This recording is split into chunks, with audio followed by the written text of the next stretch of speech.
আমরা যারা কোরবানি দেব তাদের উদ্দেশ্য করে আমি কয়েকটা কথা বলবো। যারা আমরা কোরবানি দিয়ে থাকি আলহামদুলিল্লাহ ভালো কথা, কিন্তু তাদের মধ্যে অনেক কিছু ভুল করে ফেলে। যেই ভুলগুলো করার কারণে তাদের কোরবানিটা অসম্পূর্ণ হয়, অর্থাৎ না জায়েজ হয়, কবুলের যোগ্য হয় না। অর্থাৎ তার মধ্যে আমরা বেঁচে থাকবো, অর্থাৎ সেই সব ভুলগুনার থেকে আমরা দূরে থাকব। তার মধ্যে এক নম্বরটা হলো যে আমরা বাজারে যখন কোরবানি কিনতে যাই, সেই বাজারের ব্যাপারীওয়ালাকে আমরা কখনো এটা বলবো না যে এই কোরবানির গোশ কতখানি হবে, আন্দাজ করে এটা কখনো আমরা কোনো ব্যাপারীকে জিজ্ঞেস করব না।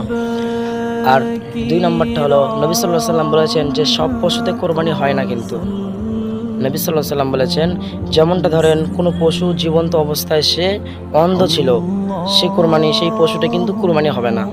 আর 2 নম্বরটা হলো কোনো পশু খুবই অসুস্থ, যার মধ্যে কম